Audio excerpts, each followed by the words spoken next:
पढ़ रहे थे चैप्टर 3 क्वाड्रिलेटरल अंडरस्टैंडिंग क्वाड्रिलेटरल, जिसमें से हम लोग एक्सरसाइज 3.3 स्टार्ट कर दिए थे।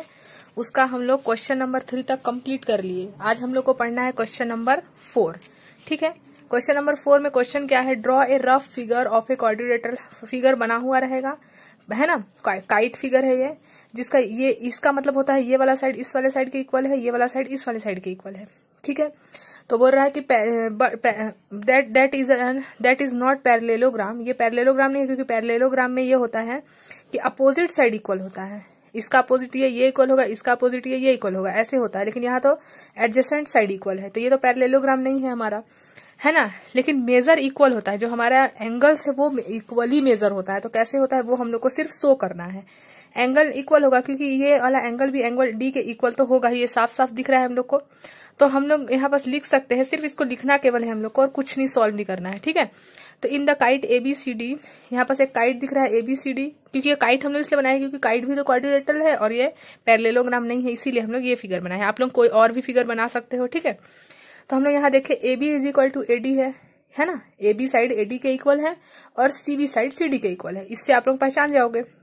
This kite ABCD is not parallelogram. ये पैरेललोग्राम नहीं है। क्यों नहीं है बता चुकी मैं, क्योंकि पैरेललोग्राम में अपोजिट साइड इक्वल होता है और यहाँ तो एडजेसेंट साइड इक्वल है ना। लेकिन हम लोग को बोला था इसका एंगल जो होता है वो इक्वल होता है। कौन कौन सा एंगल इक्वल है, angle ABC and angle ADC, बीच में जो भी एंगल आता है वही होगा, यानी कि angle B is equal to angle D, है ना। अपोजिट एंगल साथ इक्वल, बस इतने लिखना है हम लोग को इसमें। क्वेश्चन नंबर 5 देख लेते हैं। The measure of two adjacent angle of a parallelogram are in the ratio 3:2। Find the measure of each angle. Parallelogram बना लिए हम लोग, सब जानते हैं पैरेललोग्राम कैसे होता है। सेम रेक्टेंगल के जैसे होता है, जिसमें दो साइड इक्वल होता है, जिसका मेजरमेंट बताया है 3:2, है ना। तो 3:2 लिख लिए। एडजेसेंट साइड बोला था, इसलिए एडजेसेंट ए का एडजेसेंट साइड बी, मैं यहाँ बी में लगाई हूँ। आप चाहो तो यहाँ भी लिख सकते हो 2x, क्योंकि ए भी एडजेसेंट साइड है, और यहाँ भी लिख सकते हो 3x 2x, क्योंकि डी का एडजेसेंट साइड सी है, सी का एडजेसेंट साइड बी है। तो यहाँ भी आप लोगों का मर्जी, कहीं भी लिख सकते हो। मैं ए और बी में लिखी हूँ क्योंकि ए और बी भी एडजेसेंट साइड है।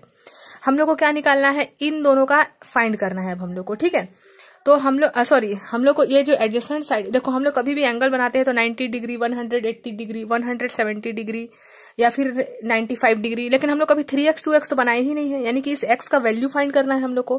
तो the adjacent angle are in the ratio 3:2। Adjacent angle जो दिया है क्वेश्चन में 3:2 दिया है, हम लोग उसको x मान लिए दोनों में ही, ताकि हम लोग उसका एंगल फाइंड x वैल्यू निकालेंगे, फिर उसको इससे मल्टीप्लाई करेंगे तो हम लोग को इस एंगल का मेजरमेंट मिल जाएगा। ठीक है, हम लोग कुछ नहीं किए, बस क्या किए कि since the sum of two, हम लोग को पता है कि जो पैरेललोग्राम होता है उसका एडजेसेंट साइड का सम, एडजेसेंट एंगल का सम, सॉरी साइड नहीं, एडजेसेंट एंगल का सम 180 डिग्री होता है। Angle A plus angle B is equal to 180। Angle A का वैल्यू 3x, एंगल B का value 2x is equal to 180। 5x हो जाएगा, 5 को इधर ले आए, मल्टीप्लाई में है तो हमारा 36 आया, x का वैल्यू 36 आया। अब हम लोग इन दोनों वैल्यू को निकाल लेंगे।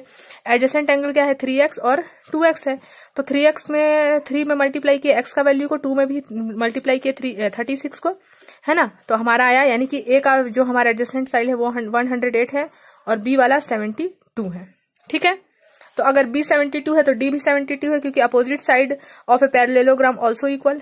एंड अगर A 108 है तो C भी 108 है, क्योंकि अपोजिट साइड पैरेललोग्राम का इक्वल होता है। ठीक है, क्वेश्चन नंबर 6 देख लेते हैं।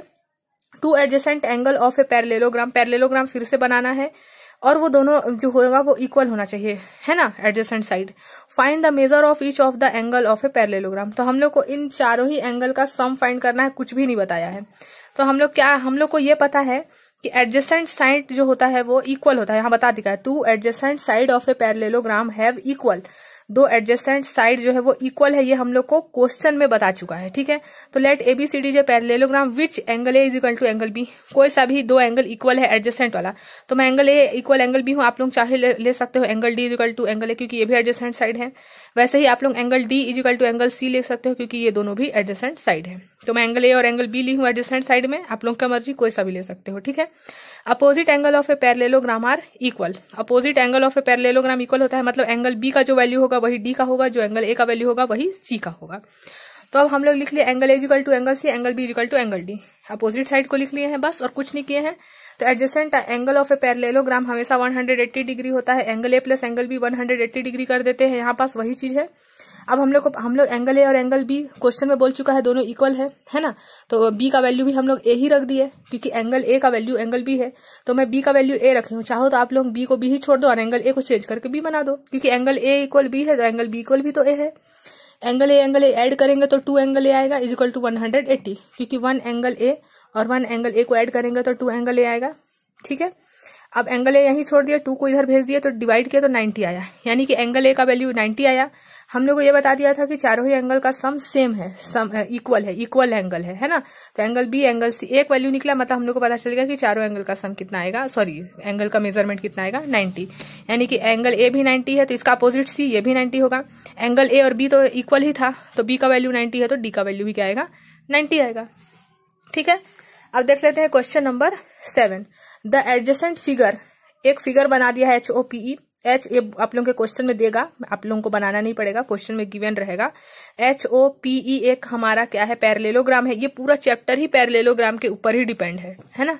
अभी तक हम जो भी पढ़ रहे हैं पूरा पैरेललोग्राम, अगर ये चैप्टर को आप लोग समझ गए तो पैरेललोग्राम का आपका पूरा कॉन्सेप्ट क्लियर हो जाएगा। ठीक है, देखो HOPE एक पैरेललोग्राम है। Find the angle of measure, X Y और जेड को हम लोग को फाइंड करना है। ठीक है, और प्रॉपर्टी यूज फाइंड देम, और कौन सा प्रॉपर्टी है वो भी बताना है हम लोग को। ठीक है, तो हमारे पास फिगर है जिसमें से H का वैल्यू हाफ वैल्यू दिया हुआ है 40 और यहाँ O का एक्सटीरियर एंगल का वैल्यू दिया है 70। अब हम लोग को फाइंड करना है X, Y और Z का वैल्यू। ठीक है, सबसे पहले हम लोग को कौन सा वैल्यू हम लोग फाइंड करते हुए दिख रहा है हम लोग को सबसे पहले एक एंगल दिख रहा है जिसको हम लोग तुरंत फाइंड कर सकते हैं, एडजेसेंट एंगल है। कौन सा एडजेसेंट एंगल है?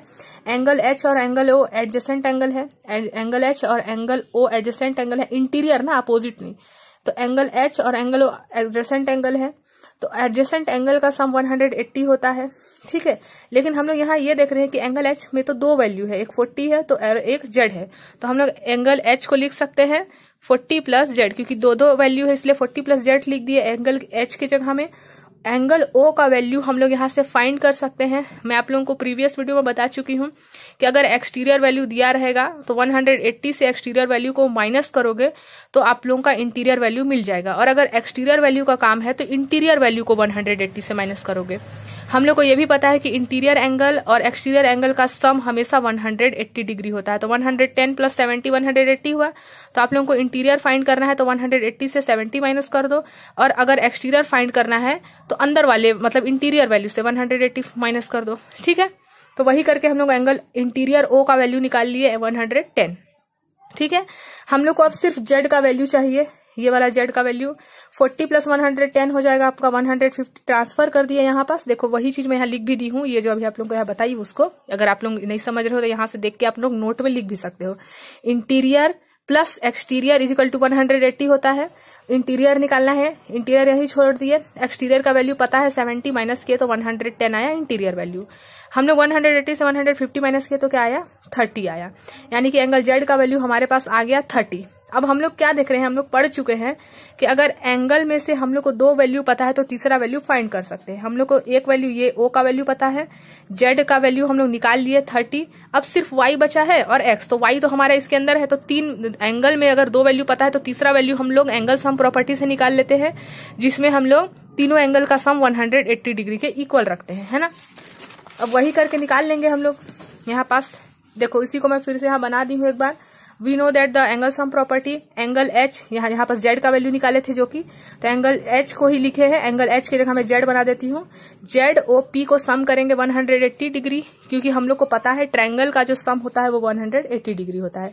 Z का वैल्यू 30 निकाले और P का वैल्यू Y है, O का वैल्यू 110 निकाल चुके हम लोग, तो Y इधर ऐड किया 180 से माइनस किया, Y का वैल्यू निकल गया 40।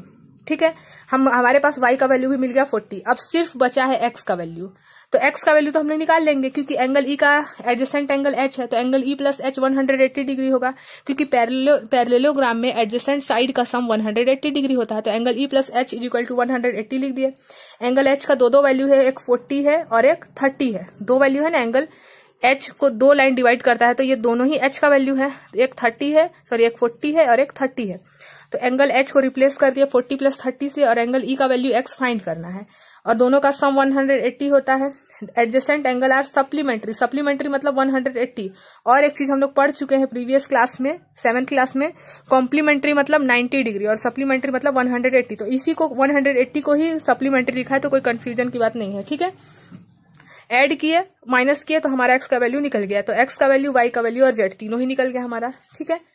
अब देख लेते हैं question number 8। The following figure, GUNS figure दिया हुआ है हमारे पास, है ना, एंड एक फिगर और दिया है हमारे पास ये वाला। तो पहले हम लोग फिगर नंबर ए बनाते हैं, जिसमें हम लोग को फाइंड करना है एक्स और वाई का वैल्यू। इस फिगर को देख के हम लोग को एक्स और वाई का वैल्यू फाइंड करना है। अब हम लोग यहाँ देख रहे हैं कि GUNS इज ए पैरेललोग्राम, ये पैरेललोग्राम है, ठीक है, बता चुका है हम लोग को। पैरेललोग्राम में हमको पता है अपोजिट साइड इक्वल होता है, यानी कि ये 26 है तो इधर भी 26 आएगा, इधर 18 है तो इधर भी 18 आएगा, ठीक है। अब हम लोग ये पता है कि GU is equal to SN, है ना, कि ये दोनों पैरेलल है और ये दोनों पैरेलल है, उसी को यहाँ लिख दिया है बस। तो GU is equal to SN होता है, इसलिए पहले इसको निकाल लेते हैं, फिर GS is equal to NU निकालेंगे। तो GU का वैल्यू कितना है, 3y - 1 है, और SN का वैल्यू 26 है, क्योंकि हम लोग को पता है ये दोनों इक्वल है, इसलिए इक्वल कर दिए। 3y यही छोड़ दिया, -1 को इधर भेजे, +1 हो गया। 3y यही है, ये 27 मल्टीप्लाई में है, डिवाइड हो गया। y का वैल्यू क्या आ गया, 9 आ गया। यानी कि हम लोग यहाँ पास GU का वैल्यू निकाल सकते हैं। 3y - 1 है तो 3y का वैल्यू कितना है, 9 - 1, 9 3 जा 27, -1 करेंगे 26। तो GU का वैल्यू भी 26 आया, और देखो SN का वैल्यू भी 26 है, तो इक्वल हो गया। अब इधर का निकाल लेते हैं। तो यहाँ SG इक्वल NU है, लिख लिए, ठीक है।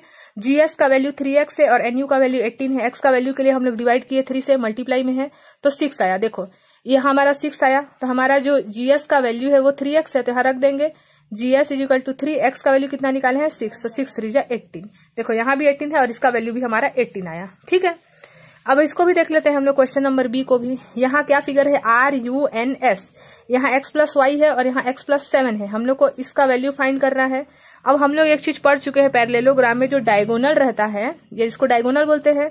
तो इसका अगर यहाँ तक का वैल्यू 20 है तो इधर भी 20 होगा, इधर 16 है तो इधर भी 16 होगा, क्योंकि बीचों बीच से कट होता है ये, है ना, इंटरसेक्शन पॉइंट, उसका बीचों बीच पॉइंट इक्वल होता है। तो हम लोग को पता चल गया यहाँ पास RO is equal to ON होगा और SO is equal to OU होगा। तो RO is equal to ON की, तो RO का वैल्यू 16 है और ON का वैल्यू x + y है, ठीक है। और SO का इधर का हो गया। अब इधर आते हैं, SO का वैल्यू 20 है और OU का वैल्यू x + 7 है। बस इतना ही किए। अब हम लोग यहाँ से x और y का वैल्यू फाइंड कर सकते हैं, लेकिन हम लोग को यहाँ दो वेरिएबल दिख गया, x + y, तो कोई भी एक वेरिएबल पता होगा तभी निकाल सकते हैं। तो एक वेरिएबल वाला इधर है, सबसे पहले इसको सॉल्व करेंगे ताकि इधर से x का वैल्यू मिल जाए और उसको हम लोग यहाँ पुट कर सके। तो पहले यहाँ से x का वैल्यू निकाल लेते हैं। तो 20 प्लस इधर तो -7 हो जाएगा। देखो 20 अपने प्लेस में है, x अपने प्लेस में है, 7 को ट्रांसफर किए तो +7 था, -7 हो गया। 20 में से 7 माइनस होगा तो क्या आएगा, 13, यानी कि x का वैल्यू हम लोग निकाल लिए 13, ठीक है। हम लोग x का वैल्यू, OU का वैल्यू निकाले ना, OU का वैल्यू क्या था, x + 7, जिसमें से हम लोग x का वैल्यू 13 निकाले, 13 + 7 20। देखो SO का वैल्यू भी 20 आया, OU का वैल्यू भी 20 आया। यही चीज कह रहा था पैरेललोग्राम की दोनों ही इक्वल होता है। अब x का वैल्यू हम लोग 13 निकाल चुके हैं, उसको यहाँ पुट करेंगे तो एक ही वेरिएबल बचेगा जिसको हम लोग आसानी से फाइंड कर सकते हैं। 16 अपने प्लेस में है, x का वैल्यू हम लोग 13 निकाल चुके हैं + y, इसीलिए मैं इसको पहले सॉल्व की, ठीक है। अब देखो 16 में से इधर y भी अपने प्लेस में है, 16 भी अपने प्लेस में है, 13 को ट्रांसफर करेंगे, प्लस में है तो इधर माइनस हो जाएगा, तो 3 आएगा y का वैल्यू, ठीक है। तो हम लोग क्या निकाल रहे थे, RO का वैल्यू तो 16 है, ON का वैल्यू मिल गया हम लोग को। ON का वैल्यू क्या है, देखो x + y है, ठीक है। तो x का वैल्यू हम लोग निकाल चुके हैं 13 और y का वैल्यू निकाल लिए 3। तो देखो 16 आया ON का वैल्यू, और देखो RO का वैल्यू भी 16 था, इसका वैल्यू भी 16 आया और इधर इसका वैल्यू भी 20 आया। तो 16 16 20 20, समझ गए, क्योंकि पैरेललोग्राम का इंटरसेक्शन पॉइंट जो होता है वो इक्वल होता है डायगोनल में। अब क्वेश्चन नंबर 9 देखते हैं। अब हम लोग को इस फिगर गिवन रहेगा, हम लोग को x फाइंड करना है। अब हम लोग यहाँ तक कैसे पहुंच सकते हैं, हम लोग को एक फिगर दिख रहा है, देखो ये वाला, ये फिगर पैरेललोग्राम दिख रहा है, पैरेललोग्राम है, और एक ये फिगर भी पैरेललोग्राम है, ठीक है। ये डार्क वाला पैरेललोग्राम है और एक इधर साइड भी पैरेललोग्राम है। दो पैरेललोग्राम को हम लोग अटैच किए हैं, तो यहाँ एक बीच में ट्रायंगल बन रहा है। हम लोग इसको कैसे निकाल सकते हैं, हम लोग को पहुंचना कहाँ है, x तक पहुंचने के लिए हम लोग को इन s और e का वैल्यू मिल जाए तो हम लोग x को फाइंड कर लेंगे। हम लोग को मेन पॉइंट क्या है, हम लोग को s का वैल्यू मिल जाए और e का, ताकि 2 पॉइंट मिलेगा तो हम लोग एंगल सम प्रॉपर्टी से फिर x का वैल्यू फाइंड कर लेंगे। तो हम लोग ES को कैसे फाइंड कर सकते हैं, देखो हम लोग को एक पैरेललोग्राम दिख रहा है जिसमें से हम लोग को पता है कि दो एडजेसेंट साइड का सम 180 होता है। इसमें एडजेसेंट साइड का एक वैल्यू दिया हुआ है, के का वैल्यू, तो के का एडजेसेंट साइड ई है, हम लोग को ई का वैल्यू ही फाइंड करना है और एक वैल्यू दिया भी हुआ है, तो एक वैल्यू दिया होगा तभी तो दूसरा वैल्यू फाइंड कर सकते हैं। तो मैं की का एडजेसेंट इसको तो लूंगी नहीं क्योंकि मेरे को ई फाइंड करना है, मेरे को मेन पॉइंट चाहिए क्या, मेरे को चाहिए क्या, ई चाहिए। तो हम लोग एंगल के प्लस ई किए और दोनों का एडजेसेंट सम 180 होता है। मैं अभी तक बहुत सारा ऐसा क्वेश्चन बता चुकी।